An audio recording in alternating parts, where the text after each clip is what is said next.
سمعت رسول الله صلى الله عليه وسلم يقول يحشر الناس يوم القيامة حفاة عراة غرلا قلت يا رسول الله الرجال والنساء جميعا ينظر بعضهم إلى بعض فقال يا عائشة الأمر أشد من أن ينظر بعضهم إلى بعض পয়গম্বর যখন আয়েশা রাদিয়াল্লাহু তাআলা আনহার সামনে এই কিয়ামতের আলোচনা করে জুলুম কিয়ামতের আলোচনা যখন করতেছেন এমন সময় বলতেছে সাহাবায়ে কেরামরাও আলোচনা শুনতেছেন এমন সময় পয়গম্বর বলতেছেন ময়দানে মাহশরে প্রত্যেকটা মানুষকে খালি পায়ে উঠাবেন। এখন তো আমরা জুতা পায়ে দিয়ে দিয়ে হাঁটি, কবরে তো জুতা দেয় না, কবরে তো পায়ে জুতা নিয়ে যাই না। ময়দানে মাহশরে আমার আল্লাহ তাআলা কবর থেকে খালি পায়ে উঠায় দিবেন, তারপরে 2 নাম্বার উলঙ্গ অবস্থায় উঠায় দিবে, 3 নাম্বার খাতনাবিহীন অবস্থায় উঠায় দিবে।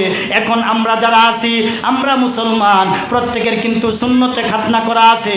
ওই দিন ময়দানে মাহশরে যেদিন আমরা উঠব ওই দিন উলঙ্গ অবস্থায় উঠব, ওই দিন কাপড়বিহীন অবস্থায় উঠব, খালি পায়ে উঠব, খাতনাবিহীন অবস্থায় উঠব। এই কথা যখন পয়গম্বরের স্ত্রী আয়েশা রাদিয়াল্লাহু তাআলা আনহা শ্রবণ করতেছে, শুনতেছে, এমন সময় লজ্জার কথা মনে হয়ে গেছে। লজ্জার কারণে আয়েশা রাদিয়াল্লাহু তাআলা আনহা মুখের মধ্যে এরকমভাবে হাত দিয়া চাপ দিলেন বা কাপড় দিয়া মুখটা আড়াল করে ফেলাইবেন। আয়েশা রাদিয়াল্লাহু তাআলা আনহা এরকমভাবে জিজ্ঞাসা করতেছেন ইয়া রাসূলুল্লাহ, পুরুষ নারীর দিকে কি তাকাবে না? নারী কি পুরুষের দিকে তাকাবে না? একজন আরেকজনের দিকে কি তাকাবে না? আমিও কি ওইরকম উলঙ্গ অবস্থায় উঠবনি? তার মানে লজ্জার কারণে পয়গম্বরকে জিজ্ঞাসা করতেছেন। এ মুসলমান খুব খেয়াল করে শোনো রে বাবা, ও আমার যুবক ভাইয়েরা, পর্দার আড়ালে মা এবং বোনেরা খুব খেয়াল করে শুনেন, অবস্থাটা কত ভয়ানক হবে। আয়েশা রাদিয়াল্লাহু তাআলা আনহা চিন্তার কারণে লজ্জার কারণে মুখের মধ্যে হাত দিয়ে দিছেন। তখন পয়গম্বর বলতেছেন ওই দিনের অবস্থা এত ভয়াবহ হবে, এত কঠিন হবে, এত জটিল হবে, কেউ কারো দিকে তাকাবে তো দূরের কথা, কল্পনাই করবে না। অবস্থাটা এত কঠিন হবে, কেউ কারো দিকে তাকাবে তো দূরের কথা, কল্পনাও করবে না। এখন চিন্তা ফিকির করে দেখেন, সাথে সাথে এই বিপদ থেকে বাঁচার জন্যে আয়েশা রাদিয়াল্লাহু তাআলা আনহা নবীকে বলেন ইয়া রাসূলুল্লাহ, এই বিপদ থেকে বাঁচার জন্যে ময়দানে মাহশরে যাতে এরকম বিপদ না হয়, সহজে জান্নাতে যেতে চাই, আমল শিক্ষা দিয়ে দেন। আয়েশা রাদিয়াল্লাহু তাআলা আনহা বলার সাথে সাথে পয়গম্বর বলতেছেন তুমি যদি বিনা হিসাবে জান্নাতে যেতে চাও তাহলে সব সময় বেশি বেশি পড়বে আল্লাহুম্মা হাসিবনি হিসাবান ইয়াসীরা। আল্লাহু আকবার, আল্লাহু আকবার। তুমি যদি বিনা হিসাবে জান্নাতে যেতে চাও তাহলে তুমি প্রতি 5 ওয়াক্ত নামাজের পরে যখনই মনে হবে তখনই পড়বে আল্লাহুম্মা হাসিবনি হিসাবান ইয়াসীরা, কারণ হিসাব দিয়া জান্নাতে যাওয়া যাবে না। এজন্য বিনা হিসেবে জান্নাতে যাওয়ার জন্য এই দোয়া আমরা বেশি বেশি পড়বো না? বেশি বেশি পড়া দরকার আছে না নাই? বিনা হিসেবে জান্নাতে কারা কারা যেতে চায়? নারে তাকবীর, আল্লাহু আকবার। আল্লাহ আমাদের সবাইকে কবুল করো, আমিন বলেন। তাহলে আমার সাথে বলেন আল্লাহুম্মা আল্লাহুম্মা হাসিবনি হিসাবান ইয়াসীরা। এখানে এমনও লোক থাকতে পারেন জীবনে একবারও এই দোয়া পড়েন নাই, জীবনে একবারও এই দোয়া পড়েন নাই, এমনও লোক থাকতে পারেন। কথা ঠিক কিনা জোরে বলেন। তাহলে ইনশাল্লাহ এই দোয়াটা শিখবেন প্রতিটা নামাজের পরে। আল্লাহর হিসাব বড় মারাত্মক, আল্লাহর হিসাব বড় কঠিন। এই জন্য কিয়ামতের আগেই আমাদের প্রত্যেকেরই কিয়ামতের অর্থাৎ কবরে যাওয়ার, ময়দানে মাহশরের সমস্ত আমল জোগাড় করে তারপরে যাওয়া দরকার আছে না নাই? এই জন্য কিয়ামতের বিভিন্ন আলোচনা করতেছিলাম, বিভিন্ন শাখা, কিয়ামতের আলামত, আলামতে সুগরা, আলামতে কবির, আলামতে সগীর, এগুলি সম্পর্কে আলোচনা করতেছিলাম। এখন যে হাদিসটা পড়ছিলাম এই হাদিসটার দিকে যাই। এই হাদিসের ভিতরে সিনফান মিন আহলিন নার লাম আরাহুমা কওমুন মাআহুম সিয়াতুন কাআযনাবিল বাকার ইয়াদরিবুনা বিহান নাস, এই পর্যন্ত এই হাদিসের আলোচনা হয়েছিল। আল্লাহ রাসূল হাদিসের মধ্যে কি বলেন? শেষ জামানায় জাহিলিয়াতের যুগে জাহান্নামীদের মধ্যে দুই শ্রেণীর মানুষ প্রকাশ পাবে, যেই মানুষগুলোকে আমি দেখি নাই। এর ভিতরে এক নাম্বার হলো কাযনাবিল বাকার ইয়াদরিবুনা বিহান নাস, যাদের হাতে দুররা থাকবে, ষাঁড়ের লেজের মতো চাবুক থাকবে। এই চাবুক দিয়া মানুষের উপর জুলুম করবে, অত্যাচার করবে, মানুষকে প্রহার করবে। রাসূল বলছেন আমি দেখি নাই, কিন্তু আমার শেষ জামানার উম্মতেরা দেখবে। এখন আমরা দেখতেছি না? এখন আমরা দেখতেছি না? তাহলে এক নাম্বার। দুই নাম্বার হলো ওয়ানিসাউন কাসিয়াতুন আরিয়াতুন মুমিলাতুন মাইলাত। এই দুই নাম্বারটা আরো ভয়ানক, আরো কঠিন। ওয়ানিসাউন কাসিয়াতুন আরিয়াত। দুনিয়ার জমিনে এমন একটা জামানা আসবে, যেই জামানায় মানুষ, নারী যারা আছে, নারীরা অর্ধ উলঙ্গ থাকবে, কাপড় টাইট ফিট পরবে, আটো শাটো পরবে। মুহাদ্দিসিনে কেরাম এই হাদিসের মধ্যে তিনটা ব্যাখ্যা করেছেন। এক নাম্বার ব্যাখ্যা নিয়েছেন ওয়ানিসাউন কাসিয়াতুন আরিয়াত। এই ওয়ানিসাউন কাসিয়াতুন আরিয়াতের এক নাম্বার ব্যাখ্যা, পোশাক পরিধান করবে সত্য, নারীরা পোশাক পরিধান করবে সত্য, কিন্তু পোশাক থাকবে একদম পাতলা ফিনফিনে। পোশাক থাকবে কি? পাতলা ফিনফিনে। তার মানে যত পাতলা কাপড় পরিধান করবে মনে করবে সেই সবচেয়ে মডেলিং মেয়ে, তারই মনে হয় সবচেয়ে বেশি অর্থাৎ প্রাধান্য পাইতেছে সমাজের ভিতরে, মানুষ তাকে হাইলাইট করতেছে, সেলিব্রিটি মনে করবে এক কথায়।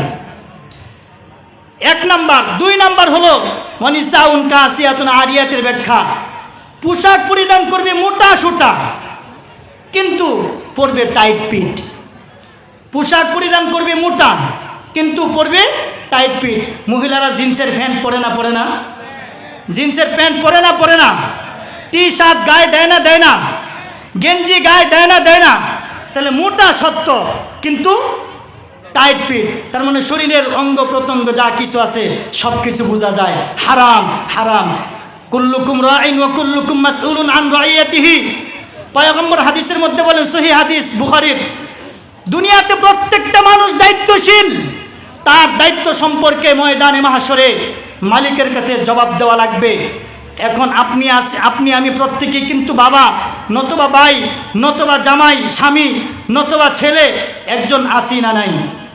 ময়দানে মাহশরে আল্লাহ তাআলার সামনে প্রত্যেকটা নারী প্রত্যেকটা পুরুষকে আসামি বানাবে।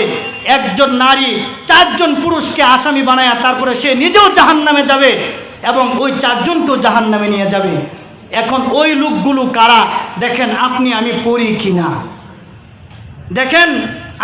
পড়ি কিনা, এর ভিতরে এক নাম্বার হলো তার বাবা।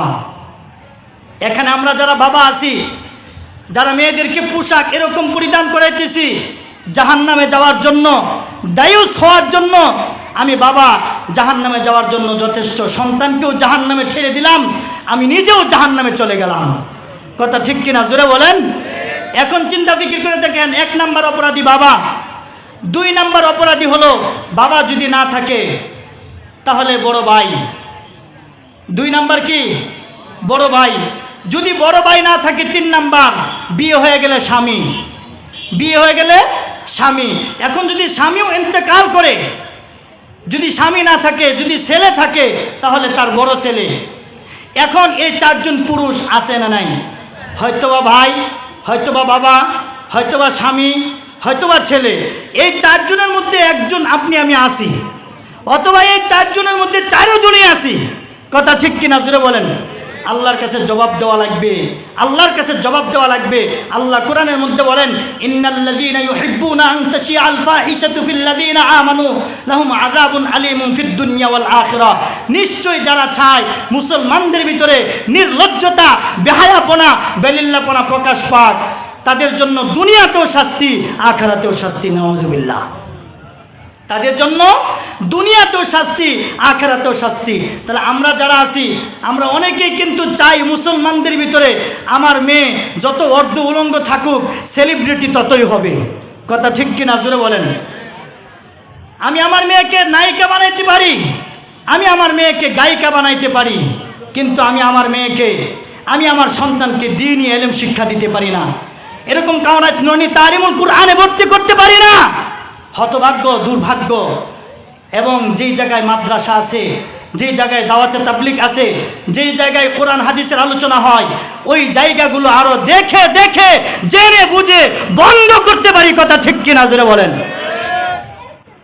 এগুলো পারি, কিন্তু গুনাহের জিনিসগুলো আমরা বন্ধ করতে পারি না। তাহলে পয়গম্বর কি বলতেছেন? 1 নাম্বার, ওয়ানিসাউন কাসিয়াতুন আরিয়াত। এটার 3টা ব্যাখ্যা। এর ভিতরে 1 নাম্বার ব্যাখ্যা হলো যে কাপড় পরিধান করবে, কিন্তু পাতলা কাপড় পরিধান করবে। 2 নাম্বার, কাপড় পরিধান করবে সত্য, কিন্তু আঁটো কাপড় পরিধান করবে, কাপড় মোটা থাকবে সত্য। 3 নাম্বার হলো কাপড় পরিধান করবে শর্ট, ছোটো। এখন দিন যত যাচ্ছে কাপড় তত শর্ট হচ্ছে, অথচ আমার আল্লাহ কোরআনের মধ্যে কি বলেন? ইয়া বানি আদম কদ আনজালনা আলাইকুম লিবাসান ইউআরি সাওআতিকুম ওয়া রিশা ওয়া লিবাসুত তাকওয়া যালিকা খায়র। আমার আল্লাহ তাআলা বলেন, ইয়া বানি আদম কদ আনজালনা আলাইকুম, হে বনি আদম, হে আদম সন্তানেরা, কদ আনজালনা, নিশ্চয়ই তোমাদের জন্য নাজিল করেছি, লিবাসা, তোমাদের জন্য পোশাক নাজিল করেছি। এখন চিন্তা ফিকির করে দেখেন, পুরুষে যত পোশাক পরিধান করে, পুরুষে যত কাপড় পরিধান করে, ততই দেখতে সুন্দর দেখা যায়। নারীরাও যত কাপড় পরিধান করে দেখতে সৌন্দর্য বাড়ে, দেখতে সুন্দর দেখা যায়। এখন চিন্তা ফিকির করে দেখেন, কাপড় যতই পরিধান করে সৌন্দর্য তত বাড়ে। হাইওয়ান, জানোয়ার, পশু পাখিও কিন্তু লজ্জাবোধ করে, কিন্তু মানুষেরা লজ্জাবোধ করে না, মানুষের হায়া নাই। পয়গম্বর হাদিসের মধ্যে বলেন, আল হায়া শু'বাতুম মিনাল ঈমান, লজ্জা ঈমানের অঙ্গ। যার লজ্জা নাই, তার ঈমান নাই, যার ঈমান নাই তার লজ্জা নাই। কথা ঠিক কিনা জোরে বলেন? তাহলে লজ্জা ঈমানের অঙ্গ। পয়গম্বর আরেকটা হাদিসের মধ্যে বলেন, ইদা আলাম তাস্তাহি ফাসনা মা শিতা, যদি তোমার লজ্জা না থাকে তাহা হইলে যাহা ইচ্ছা তাহাই করিতে পারো। কথা ঠিক কিনা জোরে বলেন? আজকে আমাদের যদি লজ্জা থাকতো, তাহলে আমাদের দেশের নারীরা অর্ধ উলঙ্গ হইয়া বেহায়াপনা করে দুনিয়ার মধ্যে ঘুরতো না। কথা ঠিক কিনা জোরে বলেন? পয়গম্বর হাদিসের মধ্যে বলেন, মুমিলাতুন মাইলাত, ওই সকল নারীরা পুরুষদেরকে তাদের নিজের দিকে আকৃষ্ট করবে। নাউযুবিল্লাহ। পুরুষদেরকে তাদের নিজের দিকে আকৃষ্ট করবে। শুধু তাই নয়, রুউসুহুন্না কাসনিমাতিল বুখ, ওই সকল নারীরা উটের পিঠের চুটির মতো, উটের পিঠের মধ্যে উঁচা একটা জায়গা থাকে না? এক কথায় আমাদের দেশে যেহেতু উট নাই, আমরা দেখি না। চলে আসেন আমাদের দেশে, ষাঁড় গরু আছে না নাই? ষাঁড় গরু, এই ষাঁড় গরুর পিঠের মধ্যে কি থাকে? গজ। কি থাকে? গজ আছে না নাই? এই উটের চুটির মতো, ষাঁড়ের গজের মতো মাথার মধ্যে খোপা বাঁধবে। রুউসুহুন্না কাসনিমাতিল বুখতিল মাইলাত, ওরা উটের পিঠের চুটির মতো, ষাঁড়ের গজের মতো মাথার মধ্যে চুলগুলো এরকম খোপা বাঁধবে। অনেক নারী আছে চুলগুলো খুইলা তারপরে রাস্তায় রাস্তায় ঘুরবে, মানুষের সামনে যাবে। আল্লাহ রসুল হাদিসের মধ্যে বলেন, ময়দানে মাহশরে ওই সকল নারীর চুল, এক একটা চুল হবে আমাদের দেশে যে বট গাছ আছে, বট গাছের চাইতেও বড় বড়, বট গাছের চাইতেও মোটা, বট গাছের মধ্যে যেরকম শিকড় ছাড়ে, বট গাছ উপড়াইতে যেরকম কষ্ট হয়, ওই মাথার চুলগুলো ওরকম বট গাছের চাইতে বেশি মোটা হবে। আল্লাহ তাআলা ফেরেশতাদেরকে বলবে, এদের মাথার চুল একটা একটা করে উপড়ায় ফেলে দাও। নাউযুবিল্লাহি মিন যালিক। এখানে অনেক মায়ের আসছেন, বয়ান শুনতেছেন, এই বয়ান এখানেই রাইখা যায়েন না, বাড়িতে নিয়ে যায়েন, দিলের খোরাক বানেন, আমলের জন্য যথেষ্ট হবে ইনশাল্লাহ, নাজাতের জন্য জরিয়া হবে। সারা শরীরে গা, মনন লাগাইব কোন জায়গায়? আমাদের উলামায়ে কেরাম এই কথাটা প্রবাদ বাক্যে বলে, এক বেটা অসুস্থ হয়েছে, তার মানে অ্যাক্সিডেন্ট করছে, অ্যাক্সিডেন্ট করার পরে ডাক্তারের কাছে গেছে, ডাক্তার ট্রিটমেন্ট করছে, কিছু ওষুধ দিছে, আর একটা টিউব দিয়ে দিছে, মলম দিয়ে দিছে। মলম দেওয়ার পরে বলতেছে, যেই জায়গায় ব্যথা পাইছেন ওই জায়গায় মালিশ করবেন, যেই জায়গায় ব্যথা পাইছেন ওই জায়গায় মালিশ করবেন। এখন যেই জায়গায় ব্যথা পাইছে, ধরেন আমাদের এই কাউরাইদের এই চৌরাস্তার মোড়ে ব্যথা পাইছে, 3 রাস্তার মোড়ে, এখন এই মলম প্রতিদিন সকাল বিকাল এই রাস্তার মধ্যে মালিশ করতেছে। কারণ জায়গা তো ঠিক, ডাক্তার তো বলেই দিছে যেই জায়গায় ব্যথা পাইছেন ওই জায়গায় মালিশ করবেন। ডাক্তার তো বলে দিছে না যে রাস্তার যেই জায়গায় ব্যথা পাইছেন ওই জায়গায়, নতুবা শরীরের যেই জায়গায় ব্যথা পাইছেন ওই জায়গায়। এটা তো ভাঙ্গে বলে দেয় নাই, বলে তো দিছে যেই জায়গায় ব্যথা পাইছেন ওই জায়গায় মালিশ করবেন। আমরা তো বলে দিই কোথায় কিভাবে ট্রিটমেন্ট করা দরকার। এই উলামায়ে কেরাম কোরআনের ট্রিটমেন্ট করবে। আমরা বলি দুনিয়ার মানুষ রোগাক্রান্ত হইলে দুনিয়ার ডাক্তারের কাছে যায়, কিন্তু আমরা দিলের রোগে আক্রান্ত, অন্তরের রোগে আক্রান্ত, আমরা কার কাছে যাব? আমরা কার কাছে যাব? আমরা হক্কানি বুজুর্গ উলামায়ে কেরামের কাছে যাব। এই যে আমরা অনেকে আসছি, আল্লামা হাসান জামিল সাহেব দামাত বারাকাতুল আলিয়া, ওনার আলোচনা শোনার জন্য আসছি, ওনাকে দেখার জন্য আসছি, ওনার কথা শোনার জন্য আসছি। এরকমভাবে হেদায়েতুল্লাহ আজাদি খান সাহেবের আলোচনা শোনার জন্য আসছি, নিয়ামতুল্লাহ আমিনী সাহেবের আলোচনা শোনার জন্য আসছি, আমার আলোচনা শোনার জন্য আসছেন। এরকম অনেক জায়গায় মামুনুল হক সাহেব আসে, ওই জায়গায় যায়, হাফিজুর রহমান সিদ্দিকী আসে, ওই জায়গায় যায়। অর্থাৎ হক্কানি বুজুর্গ উলামায়ে কেরাম যারা আছে, দ্বীনের রাহাবর যারা আছে, তাদের কাছে যায়। এরকমভাবে আল্লাহওয়ালা বুজুর্গ যারা আছে তাদের কাছে যায় আমাদের দিল পরিপাটি করার জন্য, দিল পরিশুদ্ধ করার জন্য। কথা ঠিক কিনা জোরে বলেন। এখন আমাদের অবস্থা কি?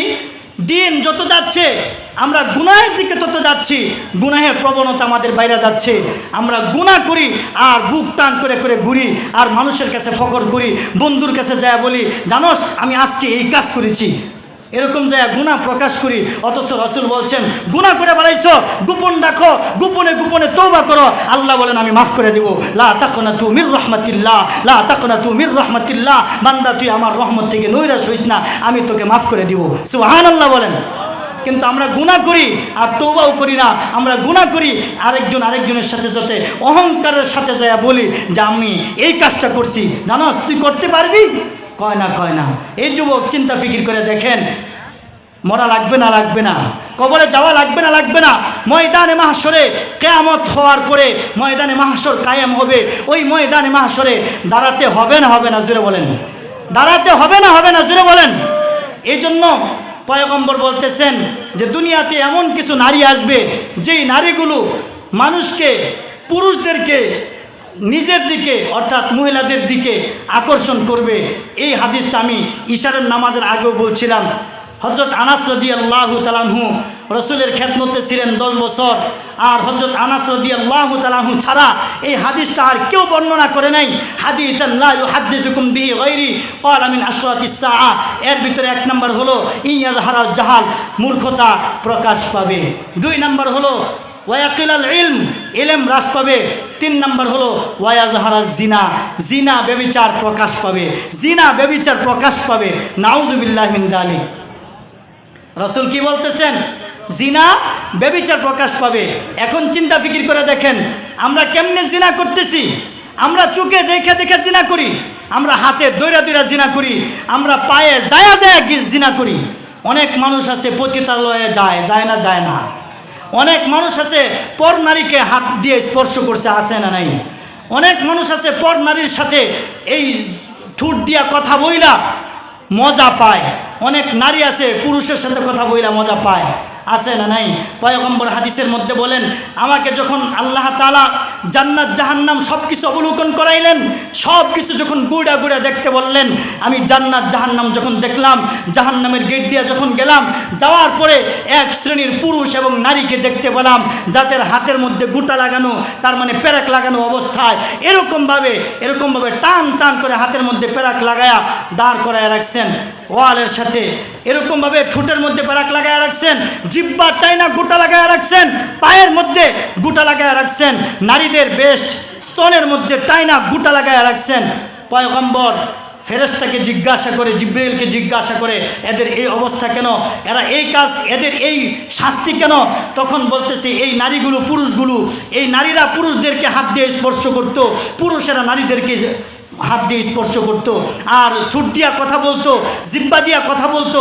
এরকমভাবে কথা বলার কারণে, স্পর্শ করার কারণে, পায়ে দিয়া যাওয়ার কারণে শুধু তাই নয়, কিছু কিছু নারী এবং পুরুষ আছে অন্তরের মধ্যে গুনার ফিল্ম জারি করে রাখছে। কথা ঠিক কিনা জোরে বলেন? কিছু কিছু মানুষ আছে যে মানুষগুলো অন্তরের মধ্যে গুনার ফিল্ম জারি করে রাখছে, আছে না নাই? অর্থাৎ ওই মহিলার সাথে যদি কথা বলতে পারি তাহলে নিজেকে ধন্য মনে করতাম। ওই মহিলা চিন্তা ফিকির করে, এই যে আমাদের অনেক সময় বয়ান বক্তৃতা প্রজেক্টরের মাধ্যমে দেখানো হয়, যখন আমরা প্রজেক্টরের মধ্যে আমরা দেখি, এই প্রজেক্টরের মধ্যে যখন নারীরা আমাদেরকে দেখে তখন নারীরা চিন্তা করে হুজুরের চেহারাটা খুব ভালো, কথা তো খুব সুন্দর বলে, সুরসার অনেক ভালো, অনেক ধরনের চিন্তা চেতনা করে। এই চিন্তা যদি তোমার ভিতরে ঢুকে, পরকালের চিন্তা ছাড়া দুনিয়ার চিন্তা, এই ধরনের লজ্জত তোমার দিলের ভিতরে খায়েশাত যদি জায়গা যায়, তাহলে তুমি আমার মতো বক্তার বয়ান শুই না, তুমি জাহান্নামে যাবে, তুমি জাহান্নামী, আর আমার মতো বক্তাও জাহান্নামে যাব। নাউজুবিল্লাহ মিন যালিক। চিন্তা করে দেখছেন আমাদের প্রত্যেকের অন্তরের মধ্যে গুনার ফিল্ম জারি আছে। কারণ আমাদের শয়তান তো মুসলমান হয় নাই। নবীজির শয়তান মুসলমান হয়েছে, কিন্তু আমাদের শয়তান মুসলমান হয় নাই। এই জন্য চিন্তা ফিকির করে দেখি আমরা, আমাদের কবরে যাওয়া লাগবে, ময়দানে মাহশরে যাওয়া লাগবে, ময়দানে মাহশরে দাঁড়াইতে হবে। এখন আমাদের প্রত্যেকের কি করা দরকার? আমাদের নজরের হেফাজত করা দরকার। 1 নাম্বার, চোখে দেখা মানুষ গুনাহ করে। জোরে বলেন, চোখে দেখা মানুষ গুনাহ করে। যার চোখ নাই সে দেখা ছাড়া অনেক কিছু, অর্থাৎ গুনাহ থেকে পরিত্রাণ আছে, গুনাহ থেকে ফারাক আছে, কিন্তু আমরা গুনাহ করতেছি চোখে দেখা। পয়গম্বর একদিন রাস্তা দিয়ে যাইতেছেন, সাথে হযরত আলী রাদিয়াল্লাহু তাআলা আনহু ছিলেন। এমন সময় হযরত আলী রাদিয়াল্লাহু তাআলা আনহু একজন নারীর দিকে তাকাইছেন। পয়গম্বর হাদিসের মধ্যে বলেন, হযরতে বুরায়দা রাদিয়াল্লাহু তাআলা আনহু থেকে হাদিস, লা আলিকুন ইয়া আলী লা তাত্তাবিউন নাযরা ফা ইন্নাকাল উলা ওয়া লাইসাত লাকাল আখিরা। পয়গম্বর হযরত আলী রাদিয়াল্লাহু তাআলা আনহু পয়গম্বরের সাথে যখন যায়, এমন সময় হঠাৎ করে নারীর দিকে চুপ পড়ে গেল। চুপ পড়ে যাওয়ার পরে পয়গম্বর বলতেছেন, আলী, ওই নারীর দিকে তুমি তাকাইবা না, কারণ নারীর দিকে যখন তুমি তাকাও, প্রথম দৃষ্টিটা হলো তোমার, দ্বিতীয় দৃষ্টি কিন্তু তোমার না। এই দেখার কারণে তোমার ভিতরে খাহেসাত পয়দা হয়ে যাবে, লাজিজ তৈরি হয়ে যাবে, মহিলার সাথে আকর্ষণ সৃষ্টি হয়ে যাবে। এই জন্য তুমি কাল বিলম্ব না করে তৎক্ষণাৎই তোমার দৃষ্টি অবনত করো, দৃষ্টিকে ফিরে ফেলাও। তখন পয়গম্বর বলতেছেন, হে আলী, তোমার দৃষ্টিকে হেফাজত করো, কারণ আন্নাহু ক্বালা মান নাযারা ইলা মুহাসিনি ইমরাআতিন আজনাবিয়াতিন আন শাহওয়াতিন সাব্বা ফি আইনাইহি লিআন্নাকা ইয়াউমাল কিয়ামা। কারণ কিয়ামতের দিন এই চোখের মধ্যে গলিত সীসা দান করা হবে। নাউযুবিল্লাহি মিন যালিক। এজন্য পয়গম্বর হাদিসের মধ্যে, হাদিস শেষ অংশের মধ্যে বলতেছেন, যেই সকল নারীরা, যেই সকল পুরুষেরা এরকম গুনার ফিল্ম জারি করে রাখবে, গুনাহ করবে, আর নিসাউন কাসিয়াতুন আরিয়াতুন মুমিলাতুন মাইলাতুন রুউসুহুন্না কাসনিমাতিল বুখ, এই সকল নারীদেরকে বলতেছেন, লা ইয়াদখুলনা জান্নাতা ওয়ালা ইয়াজিদনা রিহাহা, এরা জান্নাতে যাবে না, জান্নাতের ঘ্রাণও পাবে না। ওয়া ইন্না রিহাহা লা ইউজাদু মিন মাসিরাতি লা তুজাদু মিন মাসিরাতি কাযা ওয়া কাযা। পয়গম্বর হাদিসের মধ্যে বলেন, জান্নাতের গান বহু বহু দূর থেকে পাওয়া যাবে। সুবহানাল্লাহ বলেন। এজন্য আমি আপনাদের সামনে যে বিষয়টা নিয়ে আলোচনা করতেছিলাম, সূরা লুকমানের 34 নম্বর আয়াত, সর্বশেষ আয়াতের আলোচনা। 1 নম্বর, এই আয়াতের মধ্যে 5টা বিষয় আছে।